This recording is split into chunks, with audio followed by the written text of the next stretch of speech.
Navicel dan Spetsnaz adalah beberapa contoh deretan pasukan elit di dunia yang kiprahnya sudah melegenda.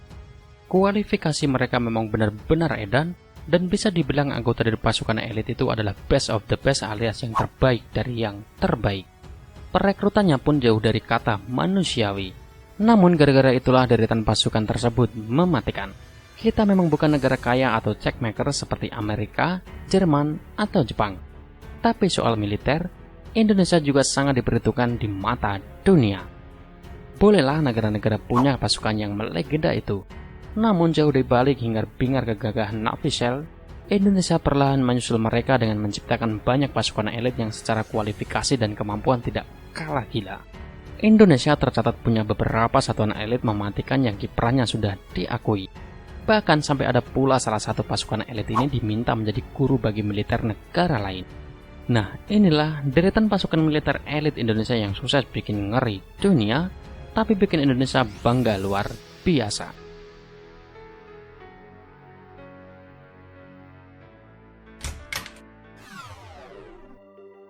Denjaka.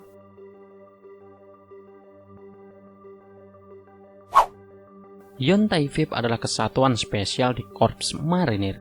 Kemudian dari Yontai VIP ini dikerucutkan lagi anggota terbaiknya, dan hasilnya adalah Detasmen Jala Mangkara. Jadi bisa dibilang anggota Denjaka ini terbaik dari yang terbaik. Untuk menjadi seorang pemilik baret ungu Denjaka, prosesnya tentu tidak mudah. Harus melewati berbagai latihan dan juga tes gila yang bagi kita sudah tak rasional lagi. Denjaka punya beberapa tugas penting, mulai dari sabotase, anti pembajakan, sampai intelijen. Meskipun dibentuk dari kelautan, Denjaka juga mampu dioperasikan untuk tugas darat maupun udara. Denjaka sendiri pernah melakukan latihan gabungan dengan US Navy. Hebatnya Korps Kelautan Amerika itu sampai geleng-geleng dengan gilanya latihan yang dilakukan oleh para anggota Denjaka.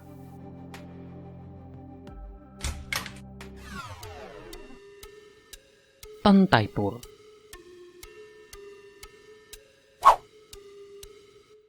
Tantaipur atau kepanjangan dari Peleton Intai Tempur merupakan pasukan elit yang ada di dalam Kostrad.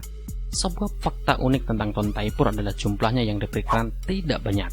Hal ini bisa mengindikasikan kalau seleksi untuk menjadi anggota ini begitu luar biasa susah.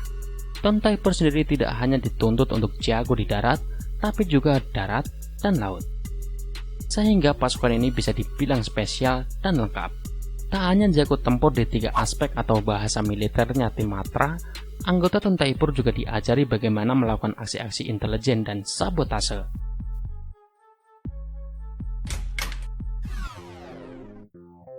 Yontai VIP.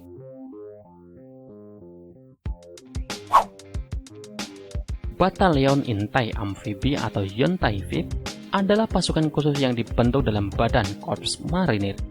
Tentu saja anggotanya adalah orang-orang pilihan yang sudah melewati banyak tes yang sangat tidak mudah untuk dilewati. Pasukan khusus ini punya tugas-tugas yang berhubungan dengan aspek kelautan. Mulai dari melakukan operasi selam tempur, infiltrasi dan demolisi bawah air, sabotase sampai pengintaian. Latihan seorang anggota Yontai VIP juga sangat berat. Pada awal penerimaannya mereka harus melewati salah satu ujian berat, di mana para siswa Yontai VIP diikat tangan dan kakinya untuk kemudian disuruh berenang sejauh 3 km. Ini hanyalah sepengkel dari banyaknya latihan gila para anggota Yontai VIP. Bahkan dalam latihan khusus, kondisinya disamakan seperti asli, di mana nyawa jadi taruhan utamanya.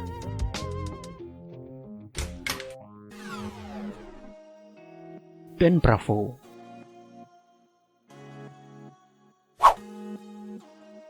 Jika marinir punya Denjaka, TNI Angkatan Laut juga tidak mau kalah dengan membentuk satuan khusus bernama Den Bravo. Pasukan satu ini terbentuk dari anggota-anggota Paskas yang sudah diseleksi sangat ketat. Den Bravo sendiri dibilang pasukan elit termuda di Indonesia. Meskipun begitu, kemampuan mereka sangat-sangat matang. Den Bravo lebih difokuskan kepada sektor udara, di mana misi utama mereka ketika diturunkan adalah melakukan sabotase instalasi udara musuh sampai intelijen. Den Bravo sendiri juga makin tangguh ketika mereka dipersilahkan untuk menggunakan semua alutsista TNI Angkatan Udara, mulai dari mobil-mobil taktis sampai pesawat tempur.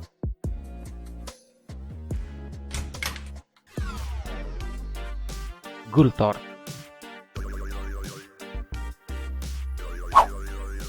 Informasi detail tentang Gultor atau Satuan Penanggulangan Teror ini sangat dirahasiakan.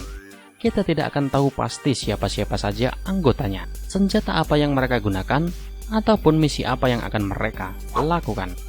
Meskipun begitu, bisa diketahui secara pasti jika Gultor terdiri dari orang-orang pilihan.